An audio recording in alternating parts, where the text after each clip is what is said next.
Right. Hi, everyone. Good evening. We are going to start another webinar session with the Sri Lanka Chamber of Small and Medium Industries. First of all, let me welcome all of you for this seminar. It's another seminar. While we are going through a difficult time, the entire world is going through a difficult time. When I was checking the numbers just a while ago, we still have about over 2.8 million cases with over 197,000 deaths reporting worldwide, and Sri Lanka is 420 cases with 7 deaths. The situation is still not in the right shape. We see all the curves are still going up. So somewhat the situation is controlled in certain, in Sri Lankan case even, we were expecting something better than this, but unfortunately we are hearing a lot of bad news here and there. Hopefully the authorities will take things under control. And today we are going to discuss something very important for a sector that is very much important to the national economy. That, as we know, it's about 70% contribution to the total economy in most of the cases we see. So we will hear from the experts about the rest of the numbers. Let me not throw the numbers now. Let them talk the numbers and the insights. So today we have got an eminent panel here to discuss things. So let me first introduce myself. My name is Charminda Kumarasiri. I'm a management consultant and a chartered accountant. So I have the pleasant task of moderating the session today on behalf of the chamber. So we have with us Mr. Rohan De Silva, who is the president of the Sri Lanka Chamber of Small and Medium Industries, and he's also a chartered interior architect and chartered furniture designer. And we also have Mr. Anushka Vijayasinghe. He is a well-known economist and international consultant. He's also the team leader, Trade USA Partner Project, and he also is an independent director of Ceylon Bank. And we also have Mr. Sujeeva Samaravira. He's the CEO of Four Corners Company, and he's the immediate past president of National Chamber of Commerce of Sri Lanka, and he's also a director of NIBM. So last but not the least, we have Ms. Rifa Mustafa. She's an attorney at law, and she's the immediate past chairperson of SARC Chamber of Women Entrepreneurs Council, and also past chairperson of Women Chamber of Industry and Commerce Sri Lanka. So ladies and gentlemen, so we are going to have a fruitful session today with all of them. Before we go to the technical stuff, let me first open the floor for the president of the chamber, Mr. Rohan De Silva, to give some opening remarks of this webinar series and what he has to say about the chamber and the way forward. Rohan, up to you. Thank you, Charminda. Good afternoon, everybody. Ladies and gentlemen, welcome to the way forward for SMEs, which is the need of the day. Well, let me tell you the main objective of the Sri Lanka Chamber of Small and Medium Industries, the apex body of SMEs in this country, to develop the SME sector, which I hope you know about it. If you don't know, please listen to me very carefully. We contribute 70% to the GDP of this country, and we employ more than 40% of the Sri Lankan workforce. We have been in existence for the past 56 years and are headed by many presidents and the able teams. And today I would like to make a special mention about President Emeritus, Mr. Eloy R. Javadana, who is in his 90s. Even at that age, he is more concerned about what's happening in the chamber. And he is a guiding pillar, and he's a good advisor and very strict disciplinarian. So that is why we are here for 56 years. You might wonder, why a webinar? Well, we had planned a series of seminars commencing from end April, calling SME forums to help the SME sector. But unfortunately, due to the situation prevalent in the country, we had to resort to webinars to start with, and we will continue with seminars when the time is okay. And also I would like to mention we have a flagship event called Industrial Excellence Awards. That is a flagship event which we do annually, and we had been doing it for the past 11 years. And the 12th one was on the 20th of March, where we could not do it because we were under curfew. So don't worry, we'll be doing it before the end of this year. And I would like to make a special invitation to all those people who have taken part in this webinar, the industrialists, to take part in it and compete for it and win an award. And today we are going to talk about recover and revitalize. Right now, recovering and revitalizing your business is utmost important. We can't look up and wait. So we have to see that we do it that way. The focus is mainly made in Sri Lanka, which is our motto. The SME sector in Sri Lanka, the motto of them is made in Sri Lanka. So having made that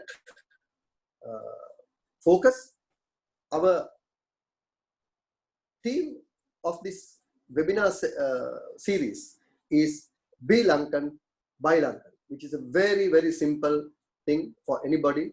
If you think very seriously, Be Lankan, Buy Lankan.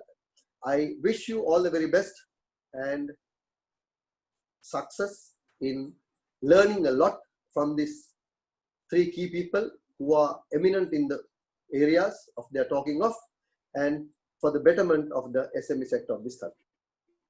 Thank you. Happy listening and watching. Over to you, Charminder. Thank you, Rohan, for that opening remarks. It was very useful for the audience to know the background to this and the way forward. As he rightly mentioned, the idea of this webinar is not just to talk about some insights and give you some news from around the world and the Sri Lankan context. We also want to make sure that whatever we discuss have some kind of a tangible takeaways so that the participants can go back and implement something. So that's the reason why, without limiting into one seminar, the Chamber is trying to have a series of seminars taking different topics at a time. And this is the first session of that. So here we are looking at the big picture and set the stage. To start the session, I would like to first look at the macro picture of the whole thing. So what is happening around in the globe and how it is impacting the Sri Lankan context and eventually the SME aspect. So the first round of discussion would be in this format. I'm giving each panelist an opportunity to give their opening remarks. So let them talk about their thoughts initially in the topic. Then we'll take it from there for the next round of questions. So I would like to start with Anushka for his initial thoughts. From there, we'll take it forward. Anushka, over to you.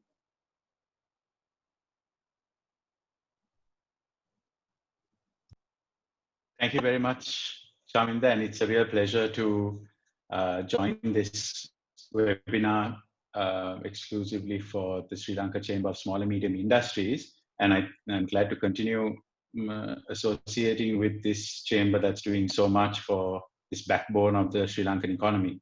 So as Charminder mentioned, today's webinar is focusing largely on the bigger picture with some aspects of implications for specifically for SMEs. So to kick things off, let me give you a quick view of some of the macroeconomic numbers and perspectives that are coming out.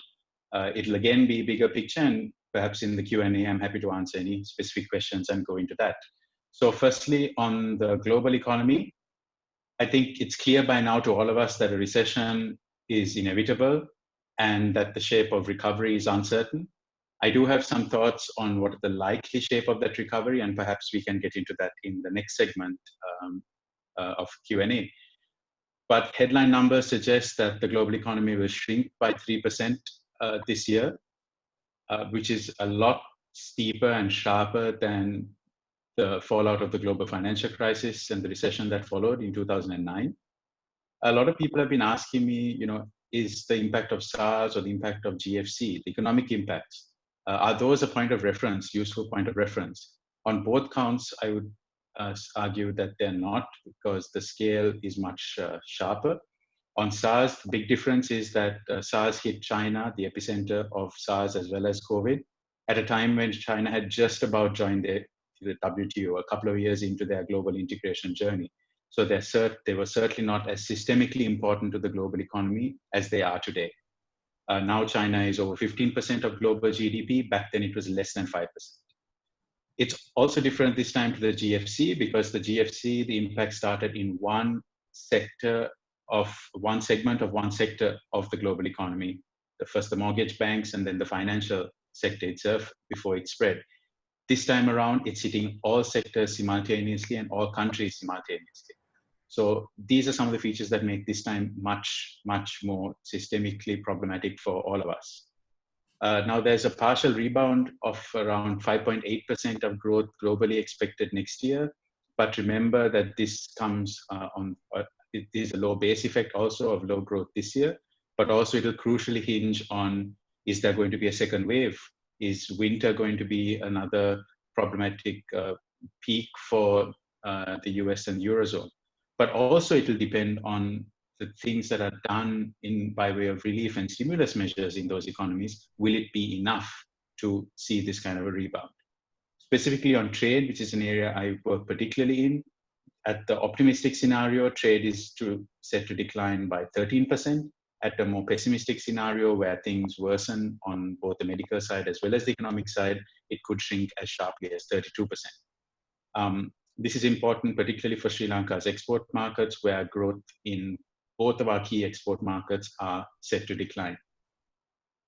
But of course, these also are the two regions where the stimulus and relief packages have been some of the largest. So that bodes well for us when the US government is willing to spend $2 trillion on their rescue package. It bodes well for countries like us that depend on the health of those markets.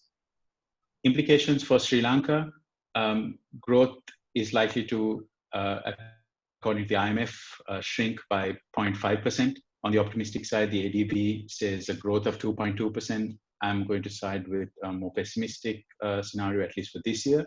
2021, both agencies give a more optimistic scenario of a growth uptick of 3.5% or 4.2%. And again, it'll rely very heavily on how our external markets perform, but also how much we here in Sri Lanka are able to support households and firms recover. Now, why this makes it particularly difficult for Sri Lanka is that it comes on the back of already weak GDP growth last year of just 2.3%, which was a historic low. It's a quadruple whammy that's coming right now, because we had started off with an external supply shock in January, February, with the Chinese supply chains being locked down.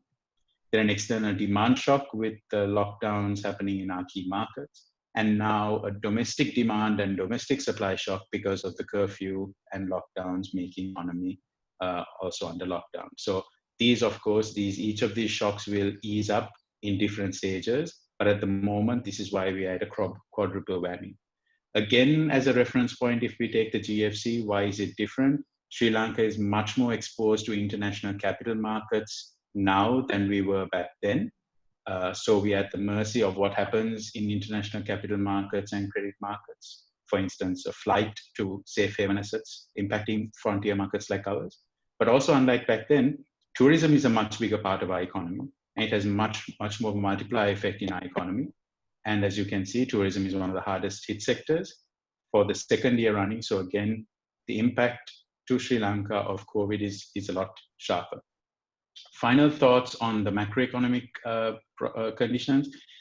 Pre-existing issues are now more pronounced. For example, the fiscal side, we have limited fiscal space for tax cuts or for large-scale fiscal relief and stimulus. On the debt and currency side, naturally, in times of crisis, investors go risk off and they flee to safe haven assets like US treasuries and US dollar, which makes it harder for us to borrow in those international markets. And already we have seen an outflow from government securities markets in the last, foreign outflows in the government securities market. On the financial sector, we were already under stress because of the high NPLs and moratoriums since last year. And now we are seeing the onus on providing relief this time around also has been largely passed on to the banks and finance companies. On the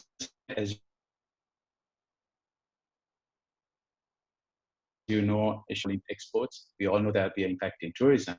Remittances sometimes get overlooked when we talk about the external side. We tend to talk mainly of exports and tourism, but remittances is a big part of our cover for our import bill. And remittances are going to get impacted for two reasons. One, low oil prices mean that remittances from our key migrants in the Middle East is likely to fall, but also in other parts like South Korea and Italy, it's also going to fall because of either returnees from those countries coming and not being able to go back, those who plan to go for the first time not able to go back, and those who are already there remitting back less because they have had their hours cut, wages cut, job losses. The good news in a sense is that because of this global impact, there's global resource mobilization happening. Sri Lanka too can apply for some of this debt relief and debt deferrals, hopefully. And we've already seen the government having approached the IMF to access emergency money from its rapid financing instrument. So we'll have to see where it goes in terms of Sri Lanka being able to tap into all of these assistance pots. So I'll stop there for this first segment.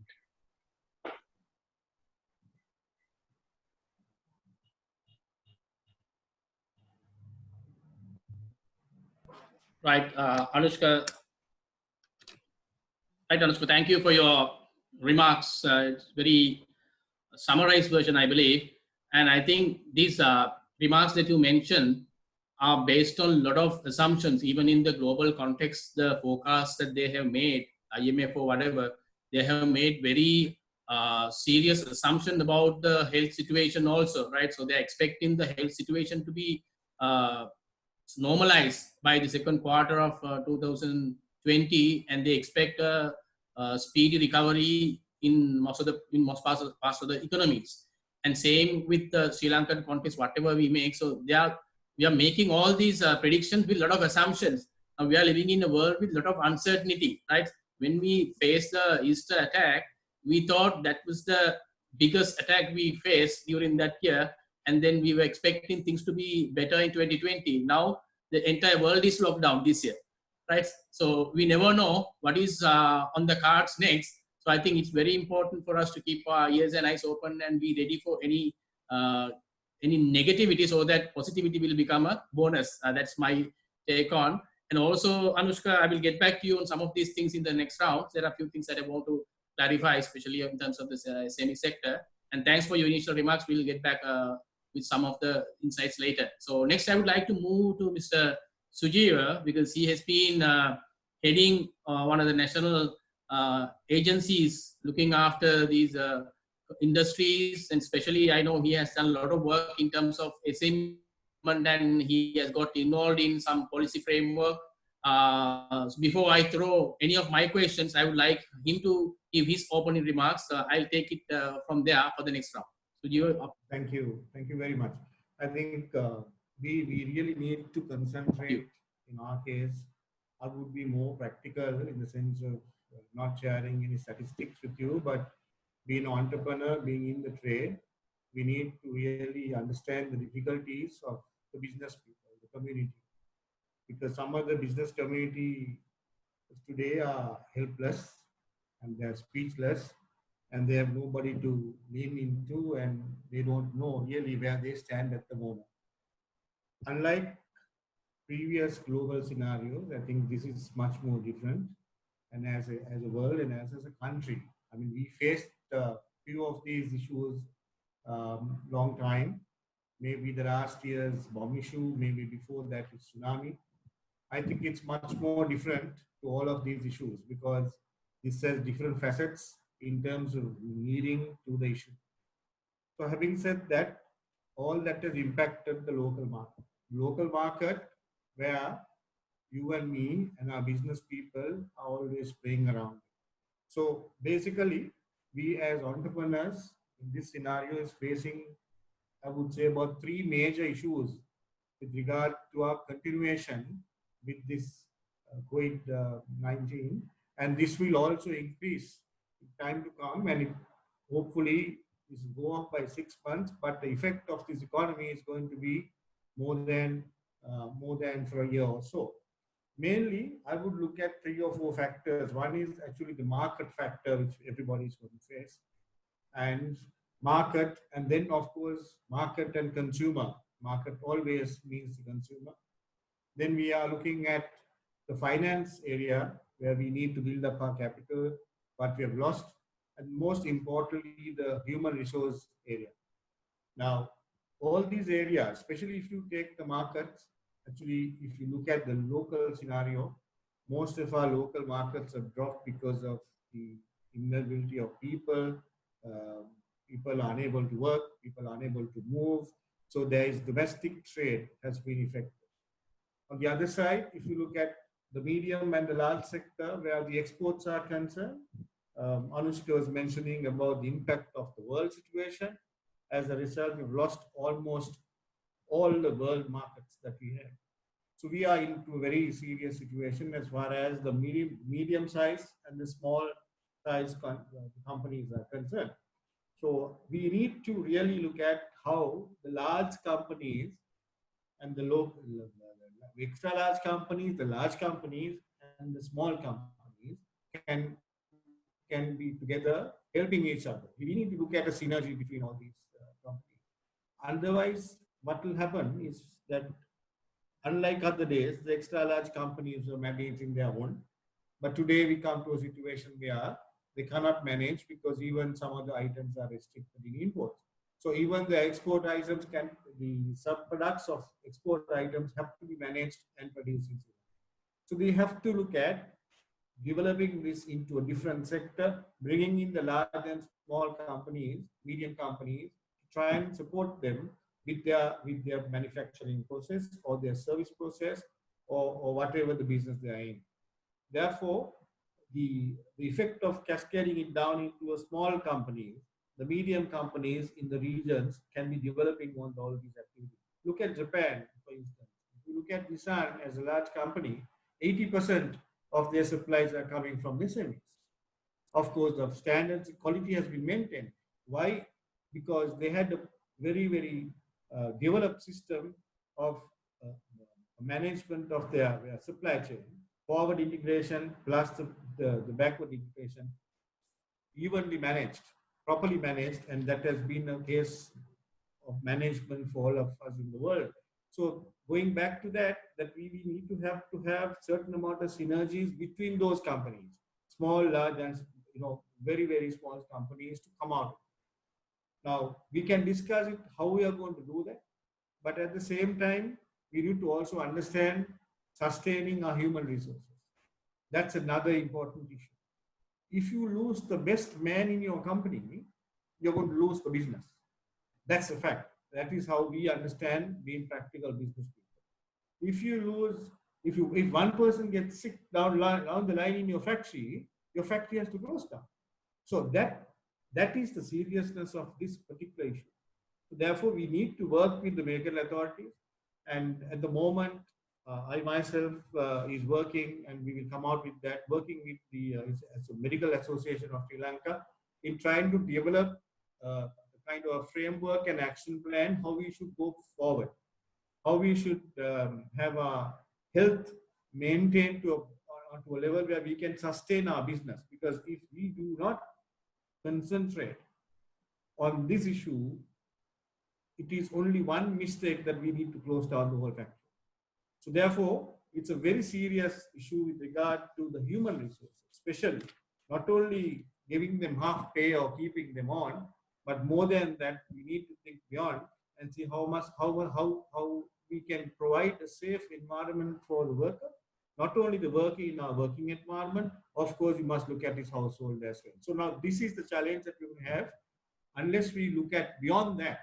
And the final thing I want to make here is, having discussed all that, finances is another important thing where we have to discuss in length how the government is going to help, how are we going to build the finances. Maybe we can discuss in the later date. But what finally I want to say in the open remarks is that we need to think out of the box. We need to look at different markets. We cannot depend on the markets that we are in all the time or the expertise that we have been in. So we need to also understand that working together and coming out of this crisis. Right. Thank you, Sujeeva, for that opening remarks. I just pick up few things from your discussion. There were a lot of things, but let me highlight few things that struck me. So it's interesting to know that we talk about SME sector and we think the big organization can somehow manage and they can start. And you mentioned a very important point that 80% of the supplies of these big companies are coming from the SMEs. Very interesting. There's a dependency. And also, you mentioned that HR element. Unlike big companies, we can't expect this SME sector to have this succession planning and backup arrangement and all these big HR policies are not there. So as you rightly mentioned, sometimes some organizations are heavily dependent on one or two people. If you lose the main guy, so that may be the end of the organization. So retaining that talent in that organization in today's context is going to be a real issue, as you rightly mentioned. So therefore, not to undermine the importance of the HR in the large organization, but SME sector, as you rightly said, is a very critical thing because you can't have, as you said, rotation, right? You don't have many people to go on rotation. So in large organization, you can have one person staying at home for 14 days, another person will look after the job. Now SME, you can't do all this with the limited capacity. So it's very critical in their situation, as you said. And I'm really keen to know the outcome of your work with the medical association in terms of bringing back this mechanism to take care of the health part of it. The two more things you highlighted, the other one was working together. That's very, very important, as you rightly said, because we are small enough that we may not be able to fight alone when we want to get something done, especially at the government level or to influence the market. And collaboration is vital at this stage, and we'll discuss about it later. And final point that you mentioned that struck me was you need to explore new market. That's very, very important. In fact, in my case, even recently, I happened to be at a interview and I said there also, there's no thing called going back to where we were because that's history, right? So most of the people are looking at going back to where we were. It's history. Let's talk about what is our future. Our future is going to be totally different to what we used to be. So don't talk about before Corona, what was our situation. Let's go back. No, forget about it. That's history. No point in regretting. Let's try to see what the new world is going to be. And let's try to define ourselves into the new world. And this is one of the concerns that we also want to raise in this forum. And that's why we are having this. The word revitalize came into the picture in this topic was let us think new in a new model to the new world with the new normal that we are going to talk about. Right. Thank you, Sujiva, for that remarks. And let me go to Rifa to hear from her side. So she's representing the women entrepreneurs, and maybe she'll have even greater insight because she has played a regional role as well in the SAARC Women Forums. So let me open the floor to Rifa for your thoughts. Floor is yours, Rifa. Thank you and good evening. Thanks, Chaminda. Let me first thank the Sri Lanka Chamber of Small and Medium Industries for inviting me to this webinar. I will focus on women entrepreneurs and in profile entrepreneurs in Sri Lanka, there is the large-scale women entrepreneur and the medium and small entrepreneurs. Now, the medium and small entrepreneurs fall within the medium and small category, and these fall within this medium and small category, and they are in the formal sector, and they are represented by the chambers. But you also get the small and the micro entrepreneurs, women entrepreneurs, who are also in the informal sector, but they are not represented by the chambers. So these women entrepreneurs, now there is a huge proportion of small and medium women entrepreneurs in the beauty culture and hairdressing industry who are really badly impacted by this coronavirus pandemic. And apart from them, there are also the hotel suppliers and the hospitality trade. Then we also have women in the event and wedding planning industries. Now these ones have also got global recognition and as destination wedding planners, and they might not be seeing any recovery for at least a minimum of 6 months. So these are the kind of impacts that are going to happen. Then there is also the catering business, the small restaurants, and the women who are involved in the food manufacturing, and also the handicraft, horticulture, agriculture. Then we also have the garment industry, and then also the IT business. So we also, the chamber also represents women professionals, like the lawyers and engineers, architects, all of them. So these are the kind of women who are in the business. And today, as of now, the government has offered a stimulus as a relief measure to assist COVID. I think if we can have the circular on, I can just read it. I will only read what is specified for the small and medium sectors. Now, the government has offered a stimulus in terms of circular number 4 of 2020, which was also, there is also an amendment, circular 5 of 2020. This is a stimulus package that is for the affected businesses and individuals. Now, section number 1, all such financial institutions shall implement a debt moratorium on capital and interest as follows.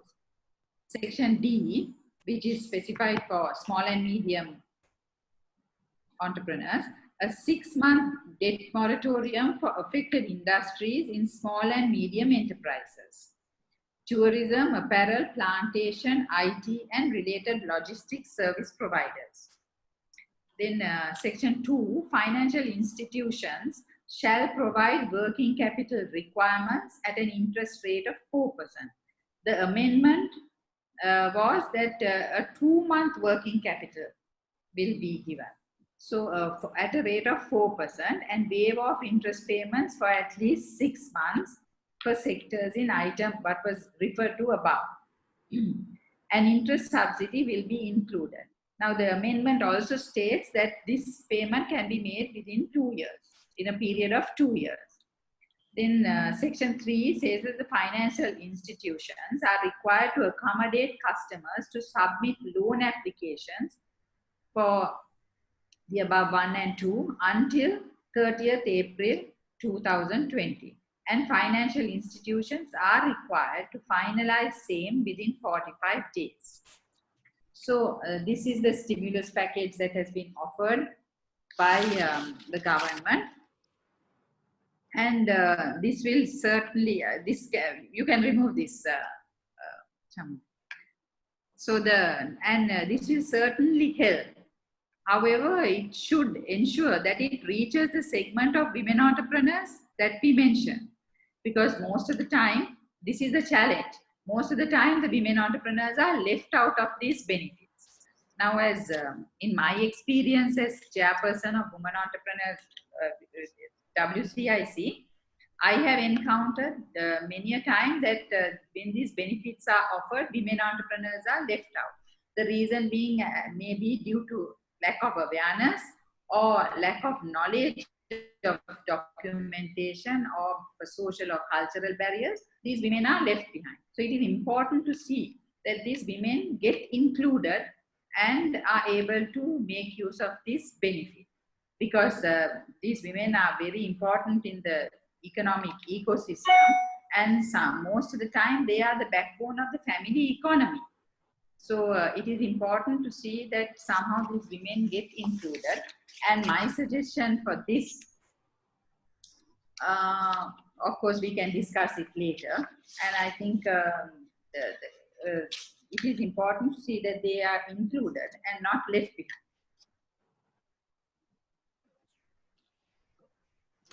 Right, thank you, Rifa. It's very insightful. One of the things that I picked from your statements, so your opening remarks, is that there is a tendency for women entrepreneurs to be left out. Yeah. So that's a very, very serious statement for me. I think that the authorities will take a note of it. I think one of the reasons could be, as you rightly mentioned earlier, there are certain segments in the market, certain industries, certain occupations that women are more concentrated in those areas. Right? Women concentration is more. So when the government indicates some of the industries and areas, perhaps some of these women-specific areas might be left out or something. I don't know the reason, but it's a valid concern that we need to take up at a high level. And I would like to hear your recommendations later. I'll get back to you on that. Okay, now we are done with the first round of knowledge sharing. So each of the speakers gave their views. So I would like to go back to Anushka a little bit. So now you came up with the global context and we discussed. I think we can hear about it everywhere, right? Different angles, different experts, that's fine. So now today our discussion is more on the SME sector. So I would like to hear from you as an expert on this subject. What is your collection, right? What is your collection of information in terms of how other countries treat the SME sector during this time? Any modalities that you have been able to grab? And the second part of the question is, what is your assessment about the Sri Lankan context? How our authorities have handled the matter given the situation? You can give your open views about it. Yes, Anushka, up to you. Thanks, Chaminda. To answer your first question, let me put this slide on to make it easier for everyone to see. Can you see, Chaminda? Yeah. So to give you a sense of, so this was based on a very, very comprehensive database that's been developed globally that tracks all the measures being implemented by different country governments, including their central banks and SME authorities and so on, by country. So this is a very quick helicopter view that takes into account what all these countries are doing. A lot of the assistance recovery, SME specific recovery measures are in the form of debt finance, or some of the measures that Rifa mentioned that Sri Lanka is doing comes into that category. Restructuring and rescheduling of loans, new concessionary loans being given out, new packages being put out through partner financial institutions, and particularly bringing in credit guarantees. And I'll get to this in a minute. Another set another whole range of things being done are around easing up regulations, easing up the business climate. For example, reducing certain trade barriers, simplifying foreign exchange regulations, and reducing compliance requirements temporarily. But a lot of these measures are being time barred to make sure that they don't set in some bad practice in the longer term, recognizing that these are emergency measures. On the tax side, a lot of corporate tax reductions, tax credits, tax waivers, or deferrals being given. In many countries, they're also doing cash bailouts, so payroll relief directly to businesses, particularly to SMEs, so that they don't retrench workers, to incentivize them to keep workers on. Topping up social security payments and taking that burden off the enterprises. On the utilities side, because in many of the countries where the utilities are owned by the government, it's easier to give this kind of relief, where they're either giving reduction in the utility bills or postponement of the utility bills, or directly paying the utilities from the government coffers and not collecting it from the enterprises. And finally, a very interesting one, which I think something that the chamber also could look at, is assistance around business advice. So vouchers being given by the government or the SME agencies for businesses to spend those to obtain services. So for example, if I'm an SME entrepreneur and I usually wouldn't be able to afford business restructuring advice, the government will give me a voucher that I can go and spend at any of these 20 business advisory outfits, where I can then go and get it. Or even if I need to buy software, let's say I need to buy a premium version of a remote working software or teleconference software, I can get money to do that. So this is what we're seeing globally. With Sri Lanka, I think everyone in the audience and the panel here today can compare this list along with what has been announced currently in Sri Lanka. So you can make up your mind clearly on that. There are two challenges here, because it may be unfair to make a direct comparison. One big challenge is that we just don't have the fiscal space to do some of these measures. And this is not, it's not necessarily an excuse to not do more, but that is the fact, because we have postponed fiscal reforms for so long, and we already had a bad year last year. We have limited fiscal space. So to expect a large-scale stimulus for the SME sector may be unrealistic. But it's equally problematic when we have the onus on giving relief being passed entirely onto a key part of the economy, which is financial intermediaries, banks and the NBFIs. They are also responsible to their shareholders and depositors. And just because a scheme is passed through banks, it doesn't automatically pass on to the beneficiaries. There are a lot of steps that go in between for various reasons. So I think we need to think about this. So just to try and bridge these two worlds together with a simple, or rather practical solution, credit guarantees.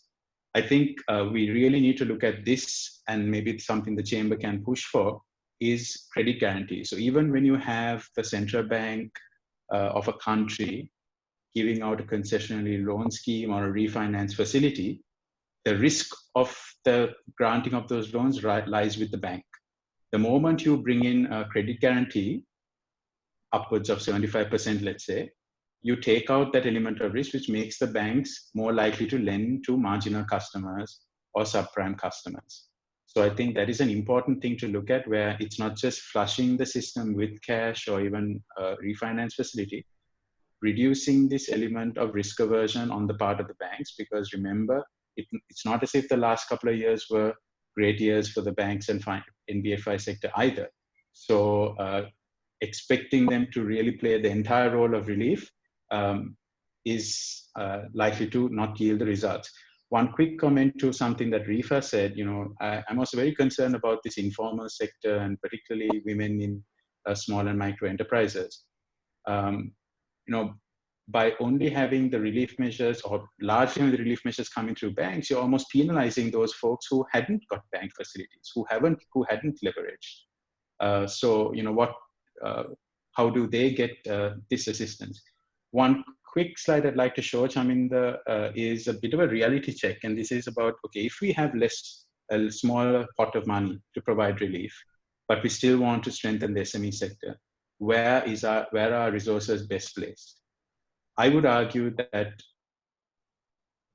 it's not right to pick, but if we had to pick, I think we need to look at this chart, look at what the data is telling us in terms of where are the largest number of businesses and where is the largest amount of jobs being created in the micro, small, and medium sector. So maybe the government will need to make choices.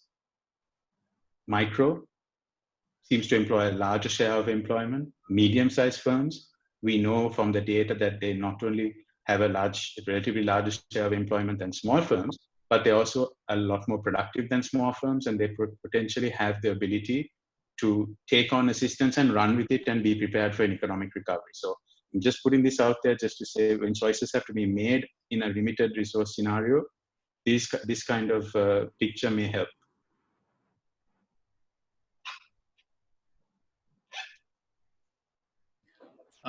Thank you, Anushka. That was very insightful. In fact, I like to elaborate a little bit on what Anushka said about this balancing part, right? So when the government has a role to do something, but at the same time, they need to look at their pocket as well. So there are two sides of argument here now. So some people are saying, okay, is the relief measures that the government have given, is it enough to cope up with the current requirements? On the other side, can the government afford to continue this structure, because we still don't know how long we have to sustain this health matter. So can the government sustain their pocket with the type of relief that they are giving? And one interesting thing is that you talk about this tax relief. I think government had already granted a lot of tax reliefs before the virus came into the picture. I'm not sure whether they have any room for further tinkering on the tax aspect of it. And the last bit, I think, has a very good impact, as you said, this consulting part or the advisory part, because it is not just money that we need to pump into this segment. We need to also tell them how to effectively use this money. And as you said, on one side, we are looking at reforming the government and the national economic model. I think even at the business level, they also need to revisit their business model and align it to suit the circumstances, so that it's a two-way thing, right? While the government is doing their part, businesses need to do their part. I would like to hear some insight from the panel later on this aspect as well. Thank you, Anushka, for that remarks, and it's very insightful. I would like to get back to Sujiva a little bit, because you touched on very interesting points earlier, right? My point is this. Now, if you look at from the SME point of view, so they are not individually big, right? And we have a large number of SMEs operating in the country. Now, when we define national policies, can we define at the higher level one size fits for all kind of policies? And on the other side, can we look at individually the SME sector? Can they operate individually and groom themselves with a small support, maybe locally, without government intervention, right? So my point is, when you develop this whole structure, your personal perception about the current model that we operate in the SME sector and how the government is looking at it, and you have any thought about it? Because I am also still not very clear whether there is any tangible model or plan from the government side to address this segment. So one simple example I have is that we talk about the importance of this segment, right? So even Anushka just showed some graphs, but we don't have a separate ministry catering to SME alone, right? We have different ministries and different departments under certain ministries catering to SMEs here and there. That's my personal feeling. Maybe I'm wrong. So I'll leave it to you, Sujiva. You are the expert. Can you explain this a little bit? Yeah, I think that's the important area. I think it's like governance. Governance also, there are lots of organizations involved. Lots of NGOs are involved. Lots of government organizations are involved. Companies are involved. As that, we have SME, lots of NGOs, lots of government organizations, non-parent organizations are involved. Okay. So, but what we have failed so far is to get all these people to act together, to act on one goal, one target. And I think we discussed, coming to remember at the last Peradhi University, I think at Sridhar University, we was there, we discussed this issue of how to put everybody's effort together, because that's a very important point. Coming back to the government policy, I know for sure that there is a policy for SMEs in the country. It's passed by the cabinet, and I'm also in part of it. I'm trying to. There were some flaws in terms of implementation, because these central government policies should roll out to the provincial councils. Provinces have different administrative structures. So we're trying to see how we should roll out this provincial economic policy, the SME policy to the provincial councils, because where they are, you find lots of, as Anusha very clearly mentioned, that huge tower is about the small companies and small 1 to 4 employment companies, which brings a lot of revenue to the country. So as you said, we have to focus mainly, there should be one ministry to focus, and also more than that, I think it's business hours. I mean, I'm a businessman, it's my business, and I want to develop my business. Government institutions can help us on one side, but it is that we are in trouble and we need to come out of it. So the synergy should not only occur, as I told you, in the government sector, but also in the private sector. Now, we were bringing in a very important example of hand-holding concept. Hold the hands of the SME, try to help them to stand up and to be a voice. That's the role of the chamber. I think in terms of looking at all that, we need to look at 3 aspects. One thing is national level, what we need to do, and regional level, as RIFA and them are involved in the regional level, in the SARC level, what we should do in terms of exports and various other sectors, and also provincial level. Provincial level is also important. We have 9 provinces, we have differences in provinces, culturally different, the environment is different, the business thinking activities are different. So we need to really look at how you should group these SMEs already established. I think there are 2 or 3 chambers handling SMEs.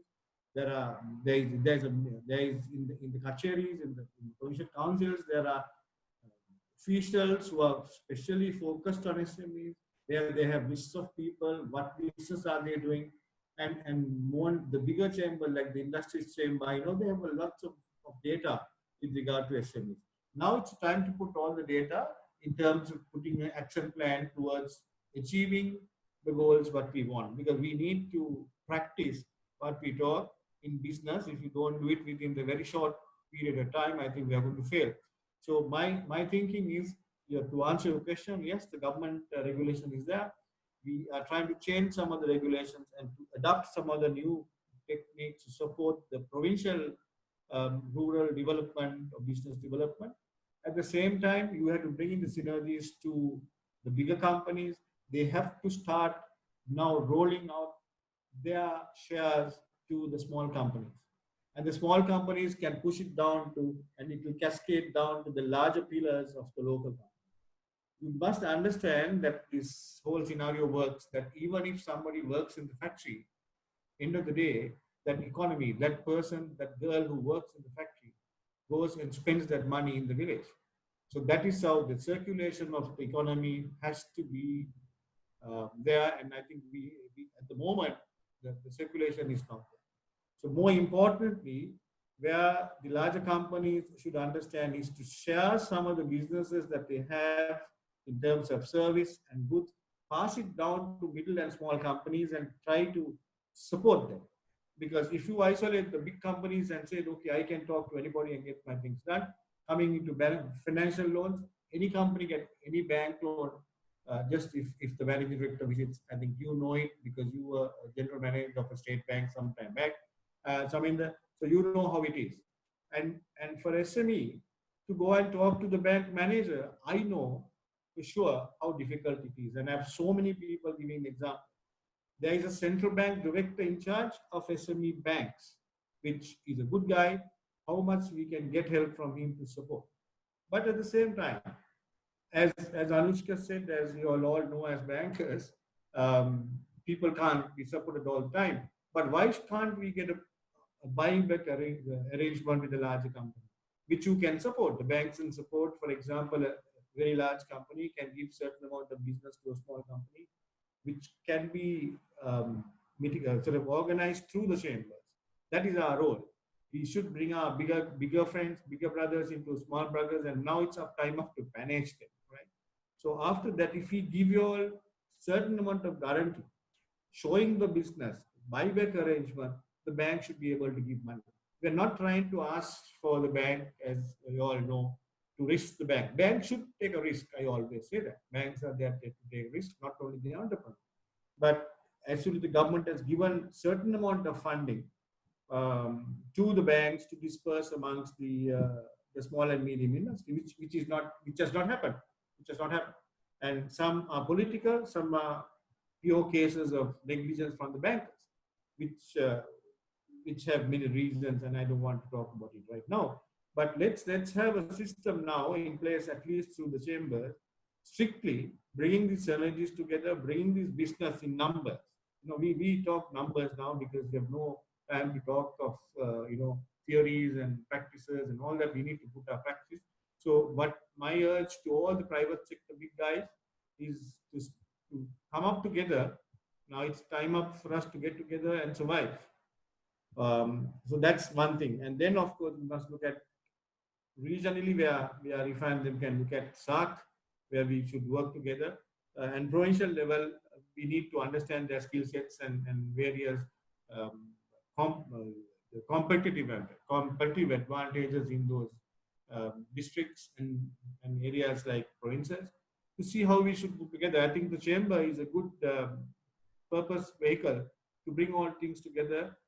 And finally, to tell you, the government thinking should change. That is for sure. I have been working for the government organizations also for a long time. I have changed the thinking, I must say. I've done it myself. If you have efficient government workers, we should think government should get off little bit from the regulatory framework into a more facilitative oriented. Facilitation is something that we should do at this moment. And regulation is something that we can do later when we are well and good. So I think government also should have to think out of the box, not only the private. Thank you. I think most of the comments came from the heart, having experienced the bitter truth at the grassroots level, I believe. And thank you for that comment, Sujiva. So I think there were two messages there. One is for the SME segment, so that you cannot work in isolation for most of the things. Why don't you rally around some of these channels, chambers, so that they can be your voice when it comes to the national level pressure. So maybe clear up markets and putting some pressures to the policy framework, etc. Second point that you highlighted was the attitude aspect, especially from the government point of view. They have to be little more facilitative thinking, right? Over monitoring at this point in time until they come onto some kind of a position that they can run the show, right? That's kind of thing. I think based on that, I would like to go back to Rohan. So we have a representation from one of the leading chambers here. So they say SME chamber is the apex body for SME sector. So Rohan, I would like to ask from you, what type of support that you give to the SME sector organization? So now Sujiva gave some ideas. Okay, they will come to you. When they come to you, what type of services that you are giving? So are you in the same thinking with Sujiva in terms of what he said about the role of the chambers? So up to you, Rohan.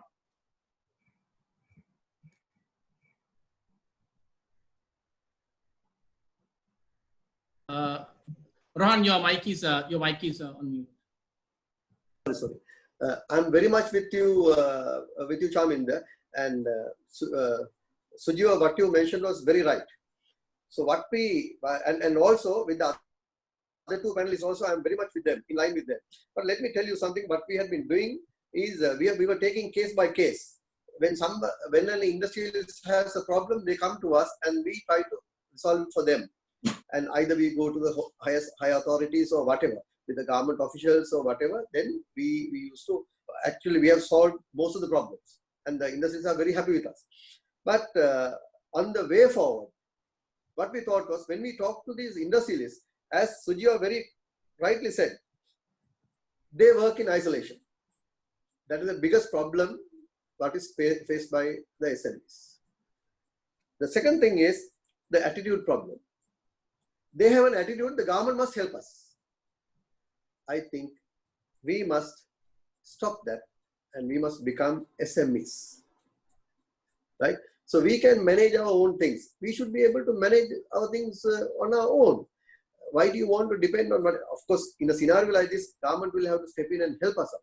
That is okay, that is definitely, and we really appreciate it. But at the same time, what we must do is, we must educate ourselves. Now, you take most of the SMEs, how many of them are knowledgeable about the accounting, the financial aspects of it?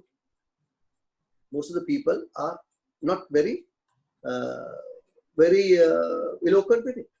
So what happens is, that is the very reason why our immediate past president, Mr. Mohideen Carter, and the team, we got together, the entire exco, we decided to have the SME forums.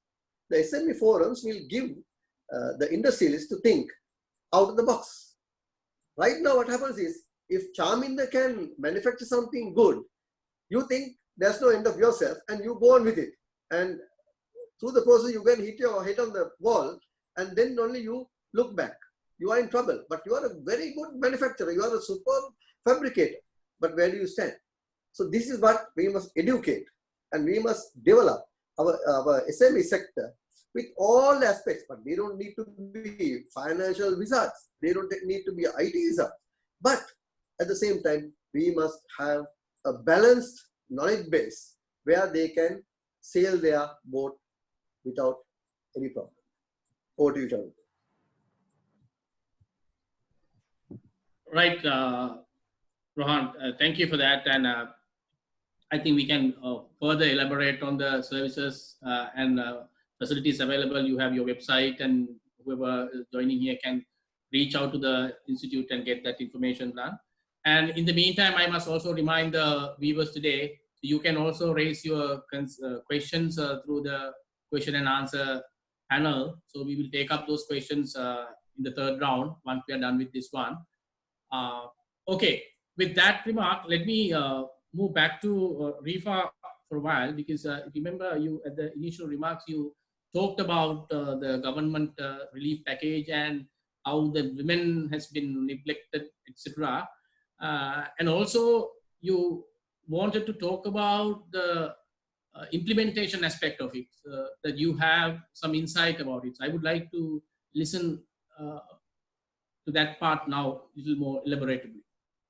Yes, let me first start by saying that the Women's Chamber of Industry and Commerce has partnered with Ernst & Young and has set up a help desk for this purpose. That is to facilitate the processing of this stimulus package that has been offered by the government. And if you go into their website and the Facebook page, all the details will be there, and anyone can also, SMEs can also email the Women's Chamber of Industry and Commerce and then get recommendation as to how to move forward in this process, because there is a deadline on this, and that is the 30th of April 2020, but there is not much time. And I also recommend that the entrepreneurs start talking, have a conversation with their banks for this purpose. The dialogue should start now so that they do not get left behind, and they can do the process along the way. My recommendation is that the chambers should also approach and lobby to at least have a certain percentage, a small percentage, 1 or 2% at least of this stimulus package to be exclusively for women entrepreneurs. By this, because the Women's Chamber initiated something like this in 2017, when we lobbied and got a mandated percentage of the loan portfolio exclusively for women and youth. That was a 5% loan, 5% of the loan portfolio. So if it can be a mandated percentage exclusively for women entrepreneurs, the banks and financial institutions then will be compelled to offer this service to the beneficiaries, and they will do aggressive marketing since they have to fill that criteria. So that is my recommendation, and the chamber should rally around and lobby for this, and I think that might be a huge success.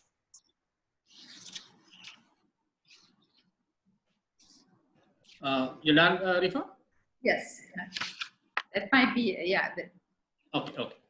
All right, thank you, Rifa. So yes, the two key things that I noted from your response, among other things, was that this ENY versus the chamber, there's this help desk thing. I think we would be able to give more details about this help desk and the contact details, everything through the chamber. If anyone wants to get that information, we can share that information so that she will be able to enlighten the required people. Second part is also a very important point that you say, is that there has to be some kind of a mandated percentage that the banks can't get away with it. I know that there are even a lot of banks do pay attention to these women entrepreneur aspect, and most of the banks have their products and offerings. And I'm also attached to a bank, so even there, so as SDB, they also have some offerings. So I think there are two aspects to it. One side, the players or the SME sector people maybe they may not aware of some of these things. Sometimes they don't actively seek for these things, and as Rohan rightly mentioned, most of the people, when they are in trouble, when the environment is turbulent, they look up the government, right? The government come and save us, they will come and help us.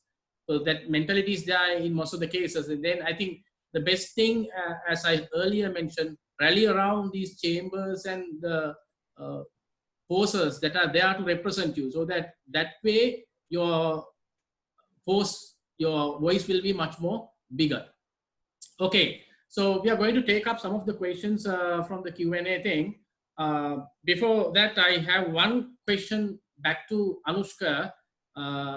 Before I take up the questions, Anushka, now you discuss about the global context, you discuss about the Sri Lankan context, you discuss about the available options, etc. And remember, our topic today is about how to revive and revitalize, right? So there's this saying, there's a silver line in every dark cloud, right? So now it's time for us to see that silver line without cursing to the dark cloud, because it's not only you and me. Everyone is in the same ship, right? We all are having the same issue. We all are facing the same difficulties. Now, the best way to face it without just cursing it, let's see where is the opportunity, right? So what are the new ways, new options available, new markets available, or new modalities available? And I think in my case, I always say to even my clients, so businesses don't survive. It's the business model that survives. So even today's context, you can't name X or Y product is failing. It's whoever is delivering this. Certain people who are doing their business model in a particular way survives. It's not the product. So with that in mind, Anushka, I would like to hear from you if you have any thoughts about the opportunities that we can think about or grab during this difficult time from your side. Thank you, Charminder. And I really like that positive spirit, because we've had so many webinars and discussions, and when you turn on the news, it's all doom and gloom. And I can tell you, economists are great purveyors of doom and gloom also. But I'll try and give some sense of the ideas that I'm having around possible business opportunities. But of course, this is just some of my ideas, and I'm sure there's many more if you put all your thoughts together. We talked about the fact that we had the Easter Sunday attacks, we had now COVID, and I think a lot of businesses are looking at how do we de-risk our businesses, whether it's on the supply chain side, operations, or finances. So I think there'll be a lot of opportunity for services, advisory services that help firms de-risk their business. And I'm not saying that it's only the top accounting, audit, advisory firms that are going to get this business. There's going to be so much interest in this kind of stuff that there will be lots of opportunities for even smaller players to provide this. The second is also on e-commerce solutions. And I don't necessarily mean e-commerce companies that are of the ones that you're seeing today, but particularly new e-commerce solutions that help traditional businesses get online, right? So I think that's another opportunity for you to look at. What are the traditional businesses that have struggled during this time? Are they likely to have a continued demand for e-commerce, and is there affordable e-commerce solutions to put in, because not everyone can have their own payment gateway and so on. So I don't want to go through all of these because these might not all be relevant for SMEs, but I want to talk about one or two areas here. I think in agriculture, you're seeing even the president talking a lot about agriculture being an important part of this recovery. I think it's not just going to be about growing agriculture, but a lot of potential for SMEs to plug into some of the other value chain aspects that are going to come from it. Whether it's in small ag tech, you can be an ag tech supplies company, you can be providing some new packaging services for agriculture, so that could be another. Another quick one I want to mention is on food and beverage products. There's going to be a heightened interest among consumers globally for greater food safety, traceability, and quality standards. A lot of Sri Lankan companies are already doing a good job on this, and we have a good reputation, unlike some other countries. I think that even in this era where you can sell absolutely anything, even in small quantities internationally, even for our Sri Lankan SMEs, there'll be a lot of potential for those who adopt good quality standards, who have the food safety certifications and so on, to become food and beverage exporters. This is an opportunity for countries like Sri Lanka that have a good reputation to plug into this while there's a global demand. So these are certainly not an exhaustive list, Charminder. So just some thoughts that are coming to my mind, and what we're hearing also from international markets on some of the trends, but also what we're hearing domestically around some of the business opportunities.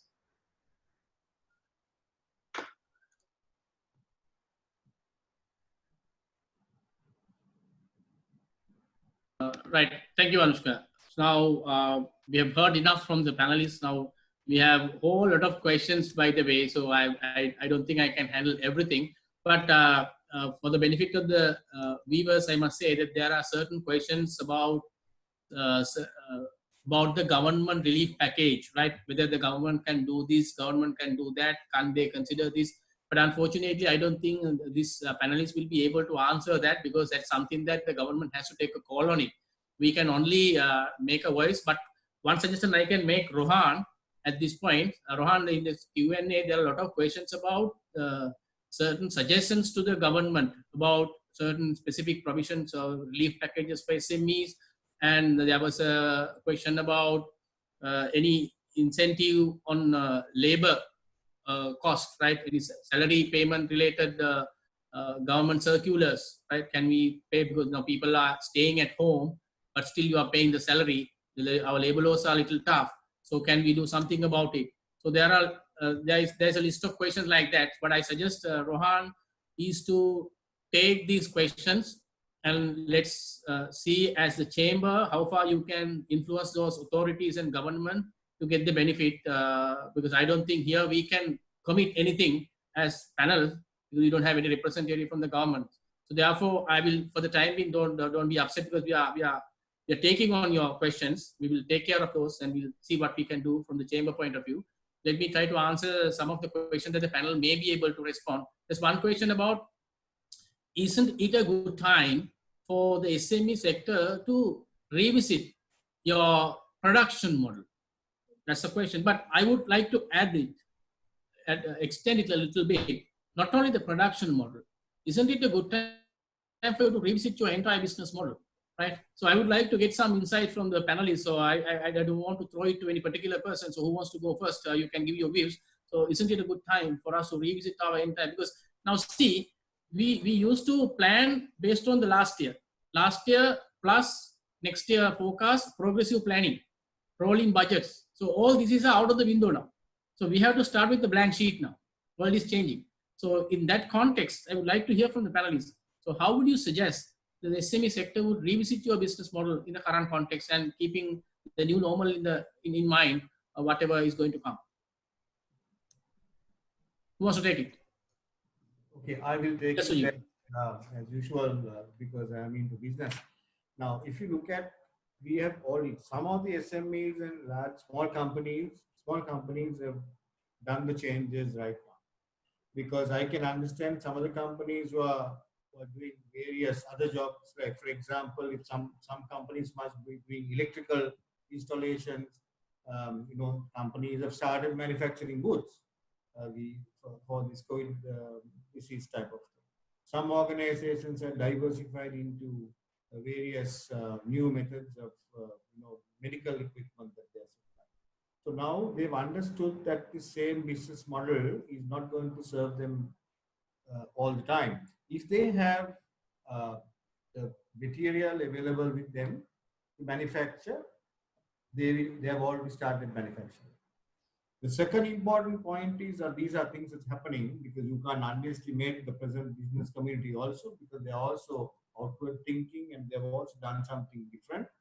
Some companies have got together, created real synergies. Some had the technological support, like the IT companies or the engineering company has supported the IT company. So they've come out with new directions and new productions. So those are at the moment happening. I think what we need is to reorganize. Some of the SMEs are still not organized. I think easily the chamber, the industries chamber, has done a lot of work behind this. I know Mr. Carter and Rohan has done a lot of tremendous work on this SME development. So they have included even clusters. Those clusters will have to have their sales kits separately. Those sales kits can be developed into businesses. So the data, the mechanism is already available. What you really need to understand is the demand. So you're a demand-driven situation here. If you need to develop, say, 10 units of medical equipment in some sort, there are organizations who can develop it. For them also, there are little barriers to enter the market, which the chambers like Rohan's chamber, the National Chamber of Industries can help. So I think to answer your question, yes, some companies have already changed their business pattern. Some companies have got together to their skill sets and are developing fantastic equipment. So there is a growth, but as usually, we need to give them support. I think the chambers can give support. Finally, we must also look at the startups. Lots of startups have emerged now with this situation. So we need to support them with the markets and the situation there. So there is a silver lining behind this club. As you already said, that there is new businesses coming up, new startup groups, children from universities have got into together and started businesses. So what we need to really look at is whether the chambers can, try to talk to them and help them to develop that innovation into a new level. That is what we need to do. I think I will have answered. This is my view on this issue. Right, thank you, Sujeeva. Now, the point is that when you talk about these innovations, new things, research, and all that, that's all our good words, right? But in the end, so can SMEs afford this, right? Shouldn't we have any national level or at a higher level institutions catering to these aspects, right? Isn't it a good idea for even, I would like to suggest even Rohan, for the chamber to consider some of these things, right? And I was going through the questions in the meantime.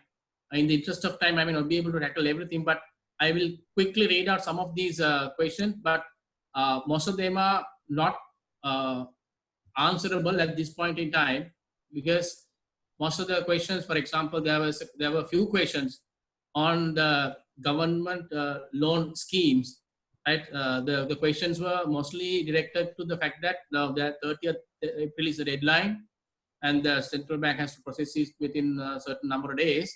Now, with the current situation and the practical difficulty of processing some of the required information, so some of them are talking about this land registry clearance and all that, right?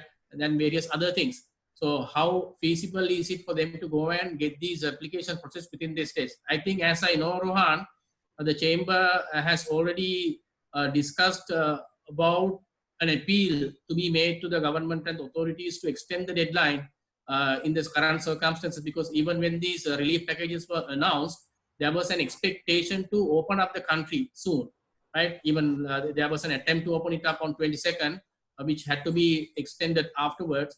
So I think it's a fair call from the SME community that the government reconsiders these deadlines, and chambers like yours can make that appeal for the benefit of everyone. So we'll hope for the best. There are a few other questions on the same line, so therefore I will not take on those, but I must say that all these questions are noted, and we will take all of them into account, and at the chamber level, what we can do. And also there are certain questions here asking for specific guideline on specific products and industries, which I don't think at this point we can handle. Again, I would urge you to connect with the chamber. There are experts attached to the chamber. There are ways that the chamber can help. Please connect with them, so they will help you to get that also processed. Now, there is another question on a different note. There is this hype in this current context, right? There is a good demand for sanitary items. There is a good demand for gloves. There is a good demand for masks, right? Now, isn't it advisable for SME sector people to invest and grab this market? Or is it just a bubble that they will run into problems soon after this pandemic is over? So any thoughts that the panel want to share at this point in time in that kind of a thing? Because there's a tendency for people to forget about their core and just jump to these opportunities and try to see whether they can shift their current resources and invest in it. Of course, there is a demand, but do you think that is sustainable? Is there any thoughts that you want to share before they get into trouble?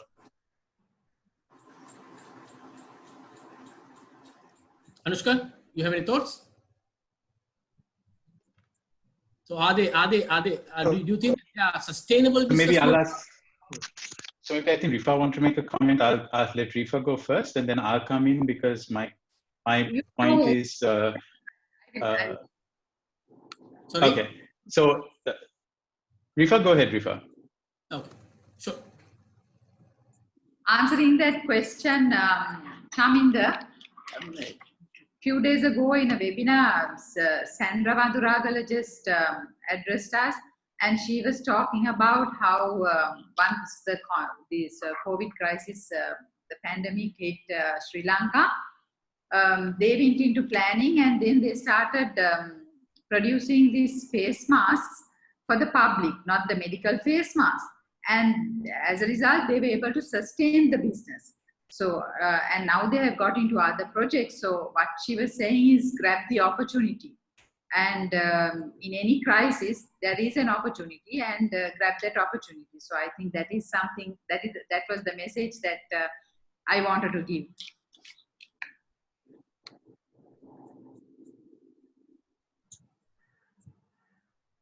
Right. Shanti, yes.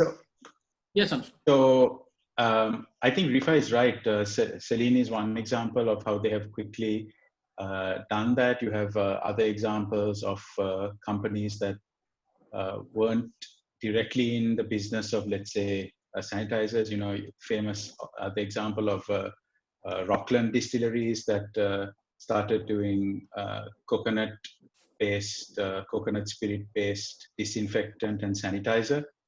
I think if you look at some of the examples of these, what you see is there is some kind of a core competency there that helped them get into the sector. So I think that's the first comment I would have, that there'll always be these companies like Celine with knowing how to stitch things, Rockland knowing how to make alcoholic products and bottling them.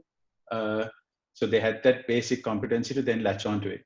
So when you're thinking of is there opportunity, I think, you know, if you're not in that space at all, remember you'll be competing with those who kind of have the head start on pivoting to COVID-19 related products. So if you completely don't, then I think it might be difficult. But the fact is that you should also then look at, are there adjacent opportunities? I know that, for example, there is one member of the chamber that does, you know, is fantastic competencies and capabilities in fabrication. You have now this emerging demand for technology-based, you know, chambers for sanitization spray chambers. You know, you may not have the technology to do that. You may not have the medical background to do that, but you're great at making the chambers. You're great at that kind of fabrication. So it's not just only about, can I do directly the one product, but do I have the competency to support another product that's in demand, and those guys don't know what I know. That's specifically to products that you mentioned. But let me quickly, if you'll indulge me, share a slide that I prepared for another presentation that gives a sense of what to think about when you're going after these opportunities that could come. And I think it's important to think of it in two ways. One is this trend is this an economic and sectoral change that's going to be there even after COVID? For example, was there a fundamental weakness that is going to remain post-COVID? And I think an example of that is digital. You know, a lot of companies realizing, you know, we didn't have a digital quotient. Even the smallest guys realizing that fundamental weakness is going to be there post-COVID. So that's a business opportunity. Is there a structural shift that's going to happen after COVID? I think in agricultural valuation, the answer is yes. So that's another reason why you probably should consider it. Second aspect to look at is from a consumer behavior point of view. Is this trend that I'm seeing today temporary because of curfew, COVID, health, etc.? So people are taking it works for now approach, or is it potentially a here to stay trend? And I think a good way of looking at it is, if you have a product, you know, I'll just call up a few of my friends or post on Facebook or post a quick poll to try and assess, you know, is this usage because of COVID, or are you planning to continue? So I'm seeing some of the companies also, you know, jumping into it because they're seeing the trend today, whereas others are taking 1 second to step back and think, is this works for now and people are going to give it up? Or is it potentially a trend that will continue even after COVID? And maybe thinking of it in terms of this framework will avoid SMEs getting into a sector with all of their heart and soul and money because they're seeing the trend now, whereas it might disappear in a few months, and instead really latching on opportunities that will likely continue. Right. Thank you, Anushka and Rifa. So I think it was very insightful so that people can make a choice between this, because that's very important for us to not get caught with bubbles in the short term, because when you put all your resources, once the bubble is over, it is again going to be a redundant thing. So people sometimes get into this unnecessary trouble because of these things. Anyway, so now the time is almost up for us to conclude the session. So there's one last question I'll ask, so that you can give your view. I think more than views, just to share sentiments with regard to the comment, because there's a lot of SME sector people today we talk about. They have resources, they have businesses, but when you are in trouble, when you look at your numbers, sometimes you don't have proper accounts. I've seen a recent survey done. More than 15% of the SME sector, but the sample they have taken, right? It's not the entire thing, right? The sample they have taken, more than 15% didn't have enough or any accounting. Right? You don't have a record of what you do. So then when it comes to decision making, so you don't know where you are, right? So that's a problem. That there was a question about this also. I don't think we have time to discuss about it, but my point is that, of course, it is an area of concern. Financial literacy is as important as finance. When you manage a business, your business, you can be a business owner, you can be someone who is running the business. Very important to get a hang of how the numbers work, because in today's context we see the importance of those numbers behavior, and we can manage it. Right. I think in the interest of time we have to conclude the session. I thought we have more time, but when you see, because I was listening to your wonderful speeches and ideas, it's very interesting. I'm sure it's the same for the audience as well. But this is not the end. And as I mentioned at the beginning, we have a series of webinars covering each area. This is the first session. And I must thank all the panelists. But before I conclude on that, I would like to give 1 minute each for the panelists to give your concluding remarks, so that we can sum up whatever the message that you have to say before I conclude it. So I will start with Rifa.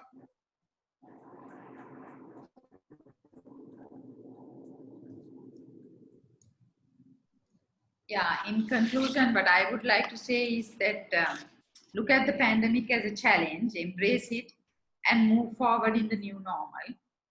Women, you'll have to diversify and manage your business in the short term and plan long term.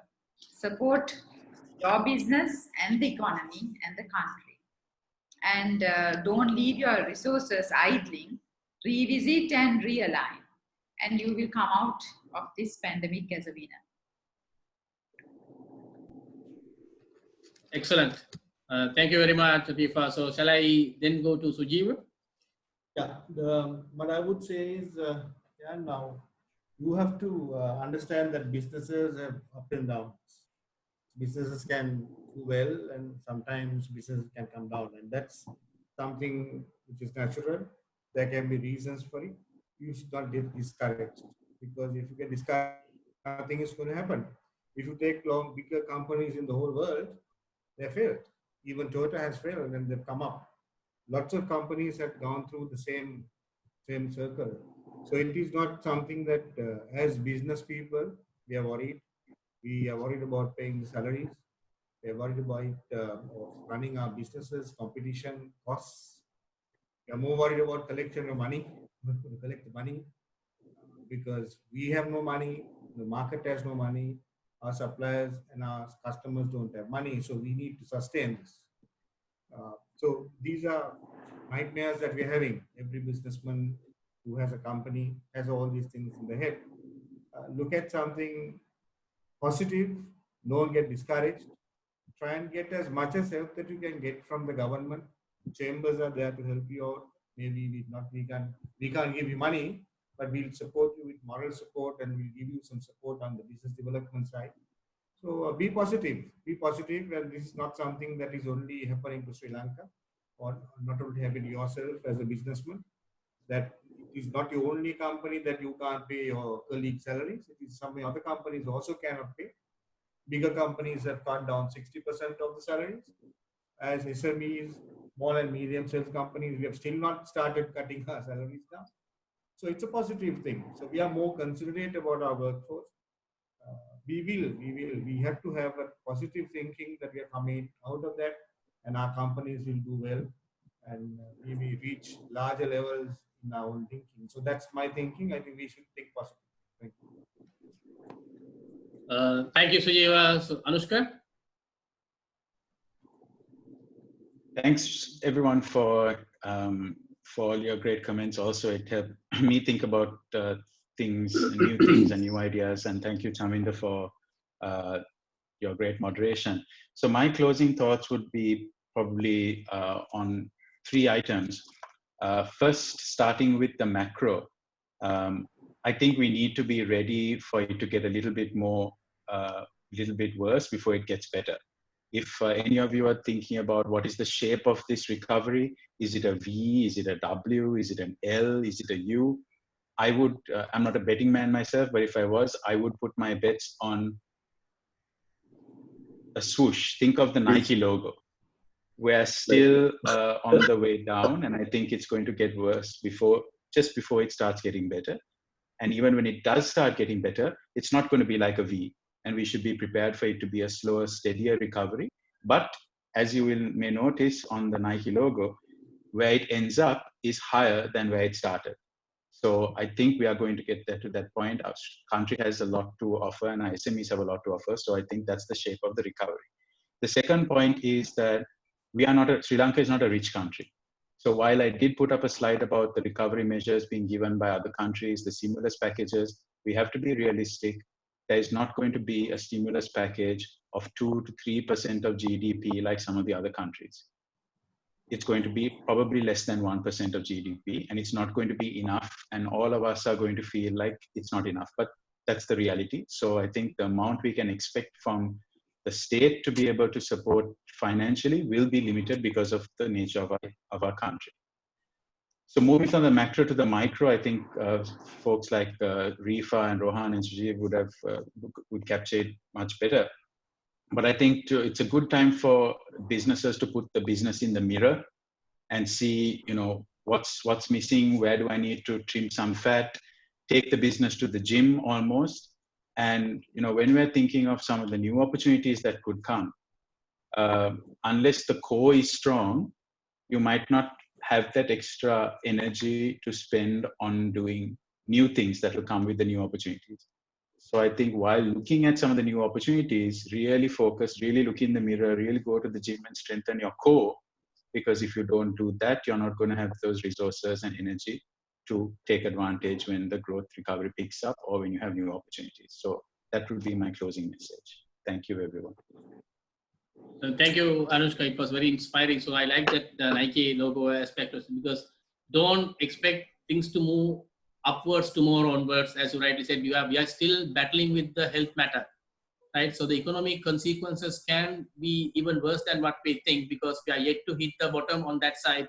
So, but don't take it in a negative way, but that's the reality we all have to accept. So we can't help it. But the only thing is when the world is tough, we have to become tougher. That's the only way to get up and be prepared for the next new normal. So with that, I'll open the floor for the president of the chamber to give his concluding remarks, and then we'll conclude the session. So before I give my final words, let me ask Rohan to give his concluding remarks. I think all those 3 panelists did a lot of justice to the program. That is our core information, core requirement was fulfilled. Let me tell you, I mean, we have to be positive. Let us say, stay positive and move forward. That is the only thing which can drive the SME sector. If you try to be backwards, I'll tell you, you will be 100% backwards. Then can I, Chaminda, at the same time, can I do the vote of thanks? Yes, thank you. Well, I would like to, every good thing has to come to an end. And this is not the end of it, and this is only the first one. So we have many more to come. So first of all, I would like to thank our IT partner, Blue Lotus 360, Mr. Nitushan Udayakumar, who did a fantastic job. And the Blue Lotus 360 is a John Keells funded subscription-based cloud ERP software solutions provider in manufacturing, construction, trading and service industries. Then we can't forget our consultant, that is HCP, Mr. Chaminda Kumarasiri, who is our moderator, who was our moderator and did a fantastic job. And with his team, Zifa and Chaturani, they were very helpful. And they are working as consultants for our chamber, and they are doing a tremendous job. I think nothing is left alone. So they are real taskmasters. Thank you very much, Chaminda. Then the next one is, I would like to thank the resource person, but I don't need to talk about them very much because you all saw about them. Mr. Sanjeeva Samaravira, Mr. Anushka Vijayasinghe, and Mrs. Rifa Mustafa did a fantastic job. Thank you very much. And we can't forget our print media partner, Ceylon Daily News. They always come forward. If there's any event at the chamber, they are first to come. And last but not least, let me thank our webinar team, headed by Nishan Gunawardena. Nishan, I think tonight you can sleep. All this time he didn't have a single wee bit of sleep. He had been doing a fantastic job with the team comprising of our immediate past president, Mohideen Kader, who prefers to be a silent moderator, I should say. He did a fantastic job. And our senior vice president, Colin Fernando, and our secretary general, Deepthi Vikramasinghe, Facebook wizard, I may call him. Then Vajira Silva, who is one of our EXCO members. And also, we can't forget our administration manager, Mr. Gerard Tissaveerasinghe, who doesn't know the meaning of no. When you tell him something, yes, sir. No, nothing called no. He doesn't know the meaning of no. Then also, I would like to mention a special remark. I would like to invite most of these viewers to join the chamber. You see, I'll answer Chaminda's question now, what I feel about it. We are the go-between. We can help you. We can take you to the other level. We have a lot of resources with us. And if you see the resource panel today, you know what we are capable of doing. And we have a moderator, our own consultant, Chaminda, with us. I think we can do wonders. So you are most welcome to come on board and become a partner of the Sri Lanka Chamber of Small and Medium Industries. Please send in your membership application form. We'll consider it and we'll help you. And stay connected to us, and there will be many, many more things to come. Thank you very much. Thanks for your participation, and thank you everybody, and stay blessed. God bless you. Thank you, Rohan, for that closing remarks.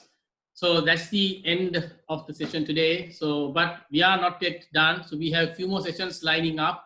So I invite all of you to stay tuned with the chamber for the next sessions. So we would also welcome your ideas and suggestions to conduct certain sessions. We already got some ideas from your questions. We will line up those sessions. We'll soon talk about and publicize those sessions. Stay tuned. And without further ado, let me conclude it. And thank you, Sujiva, Anushka, Rifa, and Rohan, with this final statement I extracted from late Mr. Winston Churchill. Never let a good crisis go to waste. Thank you and have a nice day. Stay safe, stay home, everyone. Thank you. See you.